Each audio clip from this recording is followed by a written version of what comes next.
Welcome, all you beautiful people in Webtown. I am your humble host, Matt Legit, alongside a man who has quickly made himself quite the name as not just a comic book writer, but in the professional wrestling business. I'm here with John Crowther. Is it Crowther or Crowther? You got it the second time. Crowther. Crowther. It Yep. changes every time with you crows, I've noticed. Exactly. Now, John has been writing multiple professional wrestling comic books over the last couple of years for Squared Circle Comics. You can check them out on Facebook to see some of their stuff, and we'll go through it here in a little bit. John, how in the world did you get involved in the wild world of professional wrestling and the wild world of comic books? Okay, well, that's actually, kind of a twofold question. Always been a fan of wrestling. So you can date me back in wrestling to probably around 1977 or so. And I was watching championship wrestling from Florida. So I always loved wrestling. I always loved to write, same thing. But I never got into writing for as a profession, I guess you could say. Ended up kind of following the family tradition. Went to law school. I'm a lawyer when I'm not writing comics. But around, I want to say I was probably about 44 years old.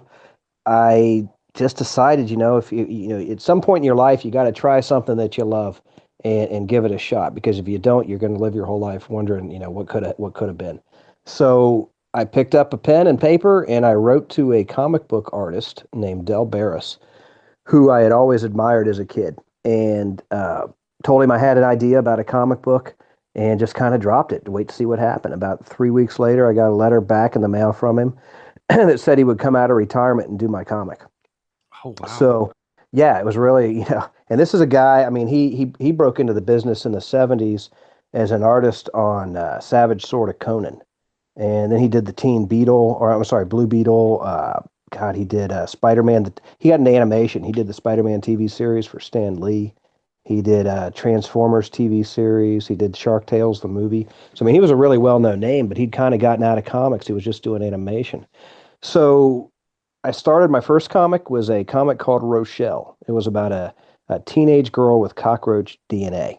So that was the first comic. And we got picked up. Dell had some connections with a small publisher in Florida called AC Comics, and they picked us up and ran us as an issue zero on the back of a comic they've got called FemForce. And from that, we got noticed by a larger publisher, Antarctic Press. I think that at some one point they were one of the original comic book publishers in Diamond's magazines, but I think they're around maybe probably the 10th largest publisher in the world. They found us, they gave me a buzz, talked to me, they said they liked the Rochelle idea, signed me up, and that was my first comic. So that's how I got into comics. And I just have to find out here, what kind Yeah. of powers did Rochelle have as a girl with cockroach DNA? Okay. Well, it's kind of a weird storyline. Her mother doesn't like being single, so she goes to a she goes to a fertility clinic, and she gets implanted with a fertilized egg that happened to be contaminated by a cockroach. So her child is born with cockroach DNA. Rochelle can come out. She can generate an exoskeleton, or she can go into human form. So she kind of turns into like a human cockroach, and she can communicate, talk to cockroaches. Think Aquaman with sea creatures. Well, that's Rochelle with cockroaches. She can fly. She's super strong, super fast.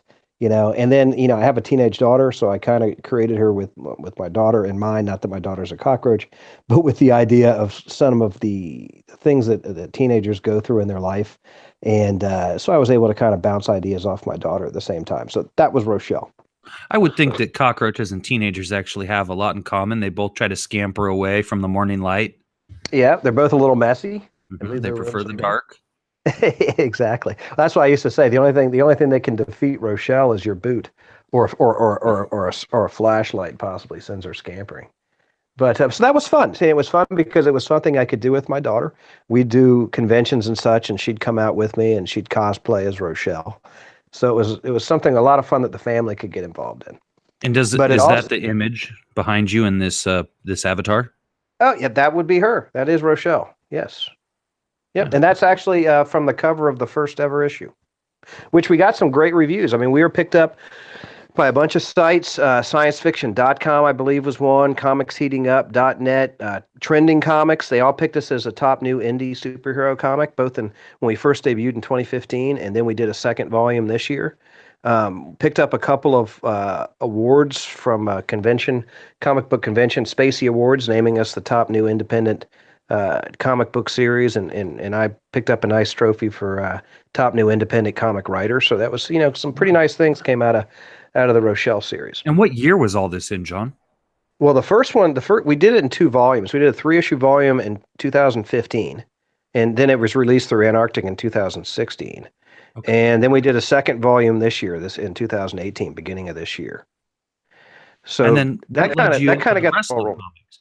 Yeah, and it's kind of neat how that happened. I had a friend named Jason Strecker is his last name, and he had kind of started following me because he enjoyed the Rochelle book, but it turned out he was also a wrestling fan. So, we would chat about wrestling here and there, and he was good friends. I think he wrote a foreword for Jimmy Valiant's book back a few years ago, and he told me in a phone conversation one time. He says, "John, I got a friend of mine who was in wrestling. He didn't tell me who it was at first, but he said I got a friend of mine who's in wrestling." And he has always wanted his life story told in a comic book format. But whenever he talks to people about it, they throw a bunch of promises at him, but they never get anything done. So I said, well, Jason, I don't know who this is, but, give me his phone number, tell me who it is, and I'll give him a call, because if I tell somebody I'm going to do something, I'm going to do it. So he goes, okay. He gives me a phone number, and he says, it's Nikolai Volkov. And of course my jaw hit the floor, because, I remember, who doesn't remember Nikolai and the Iron Sheik? And, I would read about him in magazines when I was a kid, but, we all remember WrestleMania 1, Mm-hmm. and he and the Iron Sheik going in against Wyndham and Rotunda and winning those titles there with Freddie Blassie. So I could believe it. I said, well, okay, I'll give him a call. Pick up the phone, and next thing you know, 10 minutes later, I'm on the phone with Nikolai Volkov. And what a great guy. I mean, he and I became very good friends. It was really heartbreaking when I got the phone call that he'd passed away. But, I think he would probably call me about 3 or 4 times a week just to, I'd be sitting at work, and I'd, having trying to call him back between clients, because he'd call just to shoot the breeze. But so I started talking to Nikolai. He said this is what he wanted to do. We did a bunch of interviews. He actually flew into Florida a couple times and did a couple of appearances with me at some cons down here. And from there, it just really blossomed. He introduced me to Bruno Sammartino at WrestleMania in Orlando a couple years ago. I talked to Bruno and his son Daryl, and we decided we were going to do a Bruno Sammartino series, which the first issue we'd actually gotten all the scripts done and approved by Bruno, and then sadly he passed away. Right before we released the Kickstarter on the first issue. But Daryl did come in and do a little promo video for us, and his wife Carol wrote a nice foreword for it. So we got the first issue of that one out. But again, the first series out was Nikolai's. It was followed shortly thereafter. I became friends with, I'm sure you've heard of Brian Blair and the Killer Bees. Oh, yeah. Well, Brian used to be the county commissioner in Tampa, which is where I used to be deputy court counsel for the court system here. So I started talking to Brian, and we got together with him and Jim Brunzell, and we actually ran the second issue of their series just about a month ago, the Kickstarter. And it just kind of from there, a lot of these guys would find out what we were doing. Brian was introducing me to people. From there, we put out the first issue of Hacksaw Jim Duggan's book, did a one-shot for Lanny Poffo. Lanny and I do a lot of shows together. In fact, we'll be doing one in January next month. We'll be doing one over in DeLand, Florida, which is about just outside of Daytona Beach. Blossomed in, we signed Gangrel. We've got a book coming out for a couple of the Glow Girls. We did a book. We got a series for Bobby Fulton from the Fantastics. Nice series. Got Rocky Johnson. I just finished the script on Rocky Johnson's book, which I think is going to be possibly the next one that follows up after Rock and Roll Express, which is currently, we launched it on Kickstarter about an hour and a half ago. And last I looked, we were just about a third funded in just about an hour. That's excellent. I'm going to go ahead and share it right now. Yeah. So that's a long-winded explanation of how I got to where I am, but it's just been, it's amazing. These are guys and gals that I idolized as a kid. I used to love watching them growing up, my dad was always at work and my mom was always at work. And so I would kind of sink into that fantasy world of comics and or wrestling. And, as an adult, slowly getting gray. And now I'm actually friends with all these people that I used to, just love watching on TVs on Saturday mornings or on Friday night main event. It's just really it's an amazing thing. And I'm blessed to be able to do what I'm doing. So for $4, do I get a digital and a print copy? Is that what I'm seeing here? It's possible. I don't have let me look. Hold on a second. Let me see if I can. I'm going to go over to the campaign. The campaign is generally, I'm not going to take credit for this. Kevin Laporte, he's the publisher. Oh, wow. We're at 35% funding now. Okay, let me see here. So I'm going to go in to this and I'm going to find out. I can kind of go through them. Yeah, you're selling a digital copy for $2. $2. Yeah, you can get into this for as low as $2. I mean, wow. Yeah, it's a fantastic deal. And I know, let me see here. We got autograph things. Ricky signed a whole bunch of stuff. Yeah, you can get a digital copy for $2. You can see here. I kind of go back up to the top. Sorry, I'm scrolling while we're doing this. Yeah, you can get a digital copy for $2. You can get a subscribe to the series digitally, $15. Oh, $15. You can get a digital copy of every single wrestling book we've written. Really? Yeah. Yeah, you can get a subscription, print subscription, a print subscription for $12, which also comes with PDFs. Yeah, you can get a print copy with a PDF for $6. And then what do you typically do? A 3-issue miniseries? Generally speaking, this will be a 3-issue. Not all of them are the same. This one will be. Yeah, I see what you're talking about. Yeah, for $4, you can get the standard cover comic and a digital. I mean, you can't beat that. But yeah, we generally do them in 3. Depends on the person. Like for instance, Killer Bees is 3 because the format that we do, like for this is how we'll do Rock and Roll Express. The first issue is going to be about Ricky. The second issue will be about Robert. And then we'll do a third issue that is about once they met and created the actual Rock and Roll Express. So we're going back and we're going to tell you everything about these guys, both individually and then once they were a tag team. Same thing we did with the Killer Bees. First issue of Killer Bees was about Brian Blair. Second issue, Jim Brunzell, and then the third issue will be about the Killer Bees and all the way up to until they won the UWF world title. Nikolai was a 3-issue series. Some of the others, Bruno, I think will be a 3 or 4 issue. Hacksaw is a 3-issue, but we did a run. We're doing a 1-shot for Rocky Johnson. It just depends really on when I sit down because all these stories are based on personal interviews I conduct with the guys. So it's really a matter of sitting down and just kind of seeing where the story takes me. Oh, fascinating. Yeah. One I forgot to mention. How can I forget this guy? A really recent guy, Jake Hager, also known as Jack Swagger. We're doing a nice Jack Swagger book too, which is going to be fun because he's transitioned over to MMA. So for $35, I get Rock and Roll Express #1, Hacksaw Jim Duggan #1, Bruno Sammartino #1, the Genius Lenny Poffo 1-shot, Nikolai 1 through 3, Killer Bees 1 and 2, Bobby Fulton and the Fantastics #1. Wow. Yeah. This is a deal. And how many pages are these comics? Standard comic book. They're about 24 to 26 pages. Oh, wow.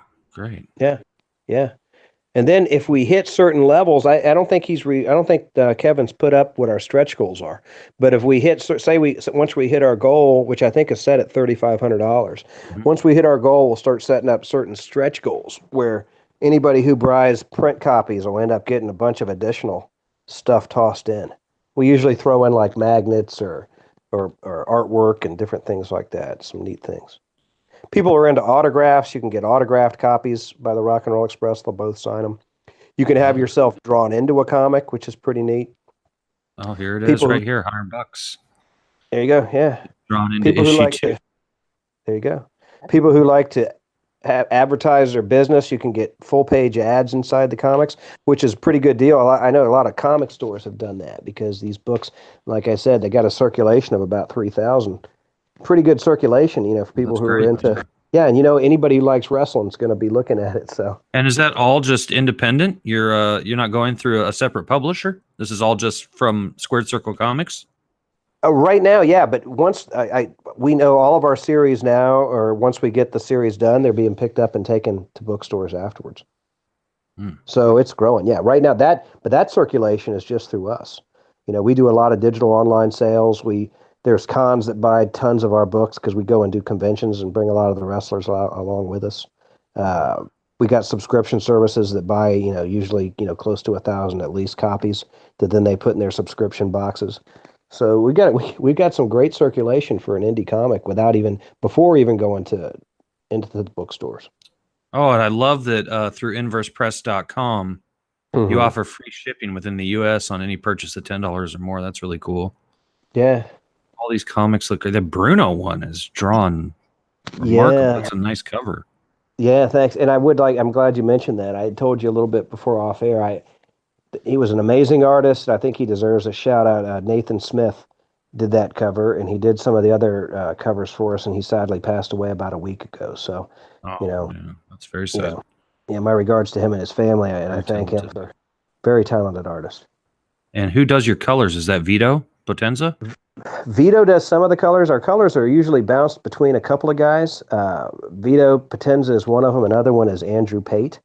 Really depends on each book. Andrew's another very talented artist. We use several artists. Again, Del Barris, who I initially hooked up with on that Rochelle series. He did the Nikolai series. He does the Rock and Roll Express series. Or, I'm sorry, Killer Bees series. And he's doing the Rocky Johnson series. Rich Parada, who we tried to get on tonight, but I know he's tied up with some work tonight. But he's doing the Hacksaw Jim Duggan series, Rock and Roll Express. Bruno Sammartino series, another very, very talented artist, did a lot of work for Marvel and DC. Hmm. Javier Lugo, who's a local artist here in Florida, he's doing the Bobby Fulton series. Andrew McMillan and Rando Dixon teamed up together to put out the Lanny Poffo book, which they did a marvelous job on. So we've got a nice little pool of artists that we're dipping into to get these things done, which gives us a different look for some of the different books. I've kind of, held the key to the writing duties. We get a lot of emails about people asking if we're looking for any more writers. No, I'm not looking to give up any of it yet. I Well, enjoy when you doing are, it. you call me first, okay? Yeah, exactly. Yeah, you have to get in line. We got a lot of them, and I understand. I mean, people are like, "What can we do? What can I do to work with you guys?" I mean, but I admit it's fun. I never would have imagined even 10 years ago that I'd be in a position being able to hang out with some of these guys like I do, and I really love it. You know, Yeah, I bet. and yeah, and I encourage people, anybody who hasn't gotten out to local shows where a lot of these guys make appearances or to the cons. Some of the nicest men and women you will ever meet are professional wrestlers.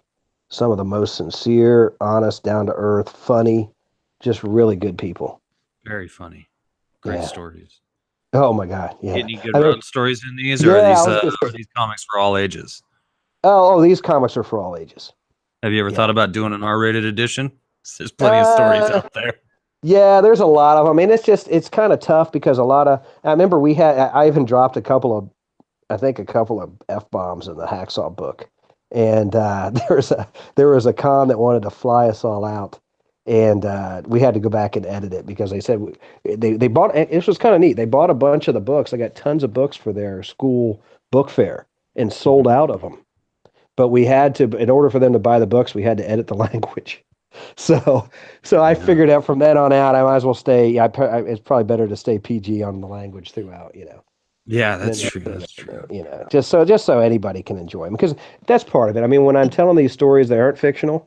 They are biographical. I mean, they're going to tell you the life story of the wrestlers. I do stay kayfabe on the matches, so I don't want to ruin any of the magic of the matches that people remember over the years. But it's a good way to learn where these people came from, what they did. I mean, amazing stories. I mean, if you don't know much about Bruno, for instance, Bruno was born during World War II in Italy, and at the age of 9 years old, he was hiding in the mountains with his mother from Nazis in a refugee camp, hiding out, running from bombs that were, where the Germans were dropping bombs on the mountain, trying to find these guys. He was held up on a line to be executed when some of the villagers came back and actually saved him and his siblings and his mom.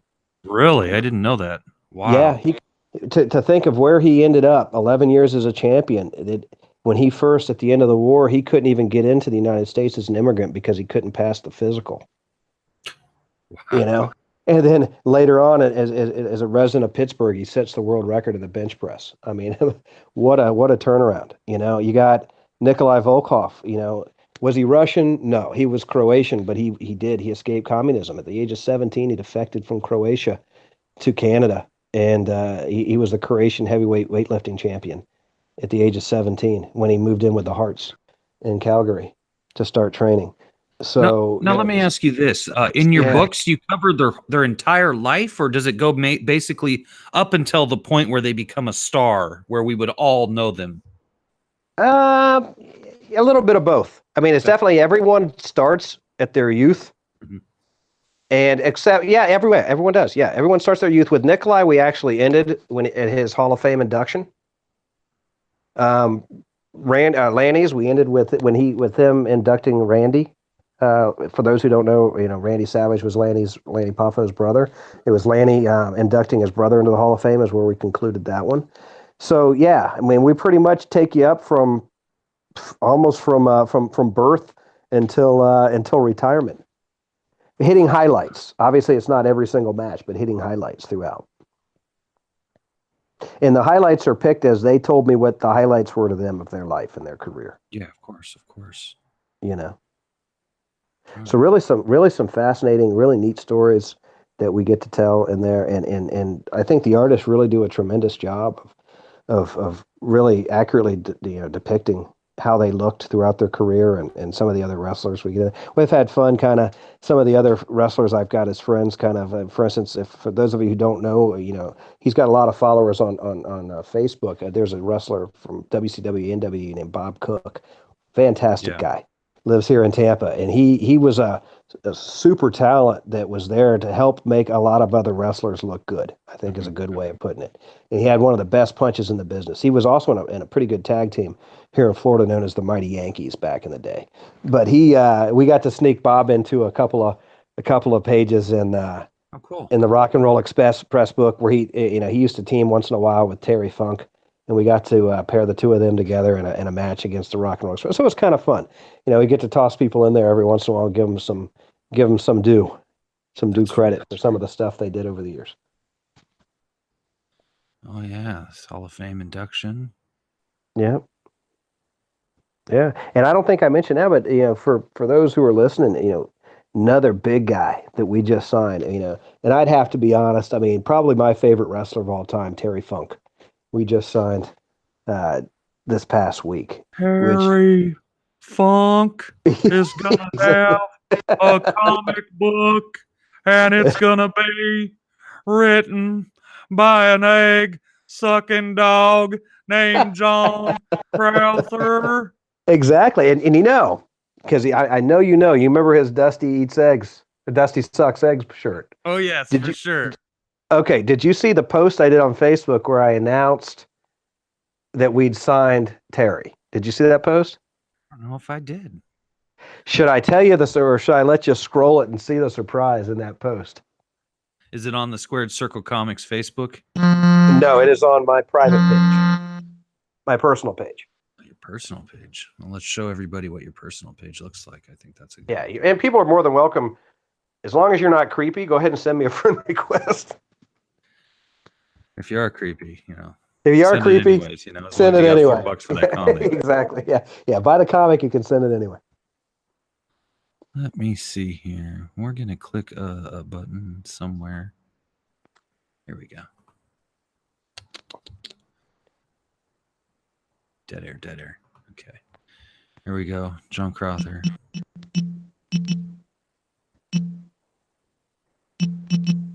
Scrolling down. Scrolling down. Okay. You'll know it when you see it. Scrolling down. There it is.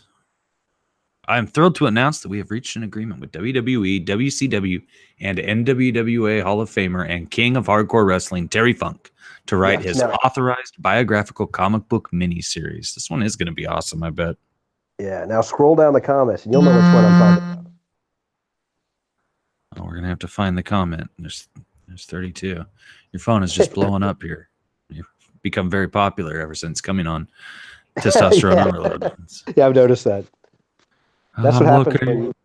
for That's what happens Terry Funk's response. when your wife is out hunting for barbecue. She starts sending messages. Where is the message at, John Oh, Crowther? you don't see it? You don't see it? I don't see anything by Terry. No, it's If not by Terry. who am I looking for? It's by a relative of the egg sucker. Look, and there's Bob Cook, John Favell. No, you're gonna have to. Give me, Okay, I'll read it to you. I'm gonna need to go here. A few more replies. I'll read it to you. It's almost to the end.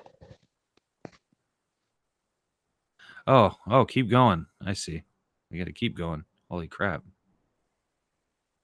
Dustin Runnels has to say, call me when you're ready to do a Dustin Rhodes comic.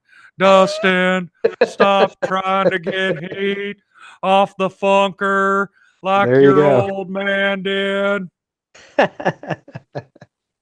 yeah, So there hopefully you we go. can. So hopefully you can work something out with Dustin. Yeah, that'd be great. Yeah, yeah. I mean, Do, honestly, all three of them.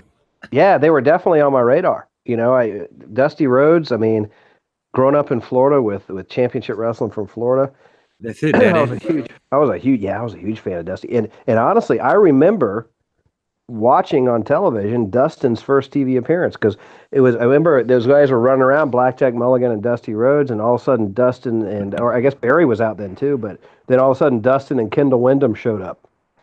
I remember watching those guys making their debut. Tiny little guys. They were thin, really thin guys, you know. And Dustin, of course, had an amazing career as the Natural and then as Goldust. So if I'm looking at your Kickstarter correctly, now I noticed that on, no offense to Inverse Press, but the comics here are $5 a pop. Yep. But if I go down here to, just keep going here, keep scrolling down like Diversity in Comics does. Okay. $35, and I can get all the comics. Yep. So isn't it better to back our campaign? That's 10 comics. Yeah. For $35. Now, if I was to get those 10 comics from Inverse Press, that's $50. Yep. Yeah. So I saved So we're trying $15. Just by backing our campaign. Wow. Deal. And you get the digital PDFs too. And you get the digital. And if we hit those stretch goals, you'll get a bunch of free stuff tossed in. Yeah. Now, Rich Parada, who's your artist, he started as an intern for the X-Men office in 1993, soon became a staff artist, and then a freelance inker for Marvel with a dash of Dark Horse and Crusade Entertainment thrown in for good measure. Crusade Entertainment, that's Bill Tucci's, if I'm not mistaken. I think so. Rich inked for Marvel for roughly 10 years. Wow. In 2004, he took a break from comics, and in 2010, re-entered the comic industry working for DC, inking titles Booster Gold and The Ray limited series. He's now penciling and inking independent titles such as Mice and Man, Megma Man for Source Point Press, and the Scales of Time one-shot and Scissor Sisters for Inverse Press. Oh, yeah, he's actually, a New York boy. Okay. Yeah, New York guy. Yeah. And Vito, your colorist, he's Italian. Yep, he's from Italy. Oh, real live Italians. Wow. Yeah. Are you gonna do? Are you gonna do an FBI? Oh, I guess that's probably owned by WWE. It might be a little tricky. Yeah. You'll notice mostly. Actually, yeah. Now WWE's been really good with us. WWE gave us a waiver to allow us to do the Bruno series. Oh, that's very nice. As well as Hacksaw and Nikolai. Yeah. So they had to run it by Boom, because Boom has the contract to do a lot of WWE stuff. Yeah. And they went ahead and gave us waivers on those guys. So they've been really nice. Oh, that's fantastic. Wow. Yeah, great people over there. Well, you're just going to keep going then, huh? You already have the next 10 books planned out, and you're probably eyeballing the 10 after that. Yeah, I was talking to Kevin, I think it was yesterday, and he said, I said, do you want, because there's obviously more people I've even got on the radar. I feel like the NWO of comics. It's like we want to I want to announce a new signer every day, you know. But he's like, John, I think we're booked up through about 2020. Wow. so so yeah, we've got it's kind of neat that a lot of them are coming to us now, and it's makes you feel good about what you're doing to know that the wrestlers like what we're doing, Heck you yeah. know. And Yeah. How often do you get to see yourself in a comic book, even when you're a professional wrestler? That's still pretty unique. oh yeah, Very well even when I unique. tell the guys, I say think about it. When you get older and you've got when I was talking to Jake Hager, he's got a couple of little kids now. I said, your kids aren't going to know about your early life and the career you did. I said, how cool is it to give your kids like a comic book that kind of tells all about what their dad did? You know, Yeah. Heck yeah. kind of some neat stuff. So, who are your favorite wrestlers growing up, John? That's an important question. Well, Funk was definitely up there. Terry Funk probably was my favorite long term of all time. I liked a lot of those old Florida guys. I was a big fan of Blackjack Mulligan. Um, I was a big fan. Actually, with WWE, I was probably my favorite wrestler in WWE growing up was the Macho Man. I used to love him coming off the top rope. Yeah. And of course, it didn't hurt. It didn't hurt that he had Elizabeth on his arm. I No. think No. I think every warm-blooded American teen probably had a little crush on Miss Elizabeth when she'd come down to the ring Oh, absolutely. with the Macho Man. Hogan. I wouldn't necessarily say he was my favorite, but he drew so much energy. Mhm. When he would come down to the ring, of course, and you'd see him, and he was in the Rocky movies and stuff like that. I don't necessarily watch as much of the new stuff as I probably was into it, back when I was younger. But there's guys, I enjoy Seth Rollins. I think he's a very talented wrestler. I think the Miz. I don't know if I have as many people in my corner on the Miz on that, but I think the Miz is a fantastic talent. I think the guy's great on the bike. I Reminds me like a the lot of the Miz too, but guys. my friend Bruce Hart hates the Miz. I'm just like, he's I so think good. He's so good on the stick. I really enjoy him. Yeah, I mean, I enjoy listening to him talk. I mean, he can really work a crowd and fire them up. I mean, if you can make people hate you, you're doing your job, and I actually walk around with an I'm awesome hat. So, I kind of have to give a little deference that I do appreciate what he brings to the show. Anybody who can go up and talk as well as they can, talk as well as they can act in the ring is going to have my nod. And there's a good some of and some of these new lady wrestlers are amazing. Mhm. What they're doing in the ring now. Charlotte Flair and Becky Lynch. I mean, they are really taking it to new levels for the women. I mean, I used to, you'd see the women matches coming on, and I was okay with them, but these girls, boy, do they bring it. Now, what about the future of Rochelle? Is there going to be more of this cockroach girl?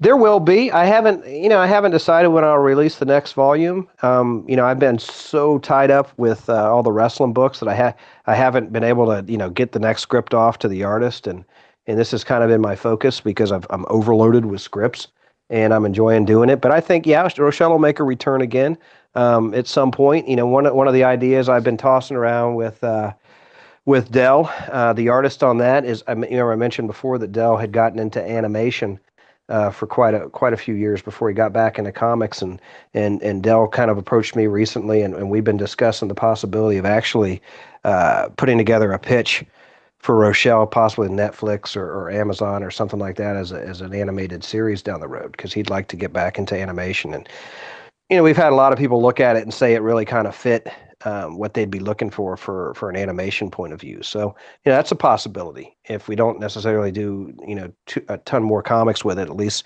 maybe kind of steering towards an animation uh, That's pretty cool. arena. And do you I've have other also, comic book characters that you've yet to introduce to the world? oh God, yeah. There's a few that were lined up for the next couple volumes of Rochelle that are just kind of tucked away and ready to go. I've got some horror stuff that I've been working on. I've been doing a few short stories of horror stories that I'll be sending out to some anthologies. Possibly once I get them all out there, maybe do a collected book of my own with various artists that I'm working with. One of them, a really neat one, he did a fantastic job. An artist named Rick Magyar. Rick has done so much work for DC and Marvel over the years. And CrossGen, I think he did some work with CrossGen and Malibu Comics, possibly back in the 80s. And we did a little short called Murrieta, about Joaquin Murrieta, who was the uncle of Zorro. And it's Oh, wow. a kind of a psychedelic type story explaining the death of Murrieta, which is I think Rick did an amazing job on the art on that. That's very And interesting I'm getting that. concept. Yeah. I've got another kind of a psychological thriller called, and you may have seen, if you look at my wall, you'll see the art on there. It's beautiful cover art by Oscar Pinto, he's an artist down in Mexico City. And I'm doing a psychological thriller called Blizzard, which is another one that I'm working on. Another story, John 3:16. It made a couple of appearances lately in Antarctic Press's series Mangazine, and I've got another installment of that we're probably going to put into that collected issue as well. So another thing, I've always been a big fan of horror, so I had to do some horror stories. So I'm putting some of those together, touching in quite a few different genres, which keeps it interesting,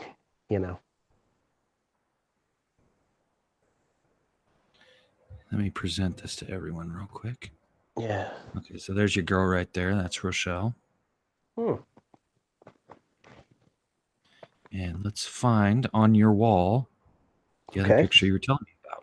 Oh, you're talking about the Oscar Pintos cover? Yeah. Yeah. Let's see here. Photos. Yeah. It shouldn't be. Let me see. It could have. I think it was right before the Terry Funk, maybe. You go to the albums. Yeah, there it is. Is it before the Terry Funk? Okay, let me go back.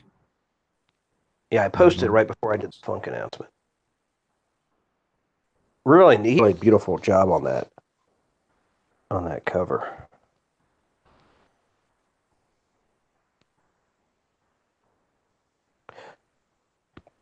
Oh, and I'm kind of looking at my wall too. I forget there's so many things going. We've got right now for comic fans out there, another series I'm working on. I'm co-writing a series called Blackjack that Antarctic Press is bringing back exciting comics. It was a kind of like an anthological superhero comic from back in the 40s, and they're bringing it back, resurrecting some old characters, some old public domain characters, and then creating some new characters. And I've got this story, Blackjack, that's in there. I'm co-writing with a gentleman named Bradley Golden, and Oscar Pinto's done some of the cover work for that, and that's actually in pre-order now with comic book stores. And if you're into comics and you want some really fun throwback superhero, really good stuff, $1.99 an issue. Oh, and it's great. it's 32 pages. Newsprint? No, I don't think they did newsprint. I think it's modern print. But yeah, you can order those right from your comic shop now. They're in the December issue of Diamond Previews, and they will be in bookstores in February. But $1.99 a copy. And if you go online, some of these, even some of your bookstores might do it too. But I know some of the online bookstores like Westfield Comics and Midtown Comics generally sell those at like 30%, 35% discount. So you could probably pick those things up for like $1.50 a pop, ordering them online. And really quality writing, some good stories in there. Well, for anyone who's just tuning in, I'm your humble host, Matt Legit, talking to the incredibly talented writer of the Rock and Roll Express comic book. This is John Crowther. They just launched this Kickstarter campaign today. They have 21 days to go. They've already raised a third of their goal, and they're going to go off without a hitch, I think, even though it is Christmas time. I think it's great that you guys have this strong of a following that you're going to be able to get something successfully funded, in the wintertime, which is, I know a lot of other independent creators are very fearful of the winter and crowdfunding because everyone, saving up for Christmas and then they're paying off Christmas. But you've already got the book drawn. Oh, it's done. This is if anybody has ever had a reservation about backing a Kickstarter, do not have a reservation with a Squared Circle Comics Kickstarter. We don't even launch a Kickstarter till the book is complete. So basically, what you're doing is you're doing your pledge. As long as it takes us to get it from the printer, or for instance, if you can get autographed copies from Ricky and Robert, however long it takes us to mail it to those guys and them to sign it and get it back to us, you're going to have your book. So it's a pretty quick, guaranteed turnaround. Fantastic. And after this, you're thinking either Rocky Johnson or Terry Funk, huh? Rocky Johnson will definitely be the next Kickstarter to follow. Yeah, and then we're probably looking. I've got to start writing Terry's. I know it's probably, when I was talking to Kevin, I know Rocky's next, maybe Killer Bees #3, just to wrap up that series. Mm-hmm. And then we're looking at probably the next Hacksaw book, followed by maybe the first of our Glow stories. We've got Sunny the California Girl, and the book's already. I think Rich has already finished even the art on that. Okay. So we're gonna work with a few of the Glow girls, and then hopefully once we get a bunch of their one shots done, just release we'll release the one shots, but then we're going to release a collected volume of Glow books, which will be pretty neat. Yeah, it should be pretty neat. Wow, things looking up for Squared Circle Comics. Yeah, we're staying busy. That's fantastic. We're staying busy. Very happy for you. This is awesome. Thank you.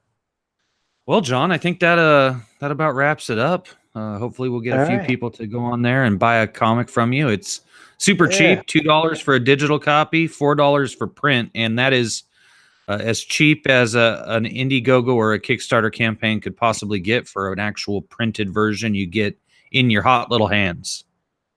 And as soon as you got the next book done, maybe we should do a reading of a few pages from the Terry Funk one when you have it ready. I could play Terry Funk, and you could play you know what we'll do? The other characters. Or if we can get Terry to figure it out, we'll get Terry to buzz in. Yeah, if we can get Terry to figure out how to do a Google Hangout, he could make a fortune on the internet. Yeah, absolutely. Well, I'll tell you what, if we can, we line it up for one of these other books that are coming out there, I usually have no problem getting the guys to go on and doing it, as long as they can figure out the technology. Yeah, and I mean, I think, you figured it out in, 5 minutes flat. It's very easy. As long as you got a smartphone, we can get you jacked into the Matrix. Yeah, and we'll get one of these rolling. I guarantee I could get Rocky Johnson on. I know Sheila will just help him out and set it up. Yeah, that'd be great. I know that we have him set up to be on Heartbeat Radio early sometime next year. Maybe we need to get you on at the same time. And yeah, that'd be great, because here's our plan is his book is going to be out before April, because there is a con. It's called Cape Comic Con. It's up in Missouri, and it's actually in the same town where he supposedly has a horse plantation or horse farm or something like that. Okay. So they're flying me and Rocky into Missouri to do their 3-day show, and we got to have the comic done by then, because they're buying several hundred copies of it for the show. Awesome. And yeah, they're flying me and Rocky and the artist Del Barris. They're flying him in from California. Sweet. And a few others. So yeah, so that'd be fantastic. I'd be happy to be on. That sounds great. Well, hey, I appreciate your hour of your life there, John. Yeah, and we'll do it again here in the new year. Yeah, I appreciate you giving me the opportunity too. And for anybody out there listening, go to Kickstarter.com and check out Rock and Roll Express. And if you want other comics, you can go to inversepress.com and check out the Bruno Sammartino comic, Nikolai Volkov, Hacksaw Jim Duggan, The Genius Lanny Poffo, The Killer Bees, and Bobby Fulton of the Fantastics. And much, much more to come, it sounds like, in the future. So, to all you beautiful people in Webtown, thanks for listening. And I'll talk to you again soon on some stream, somewhere, sometime. Good night.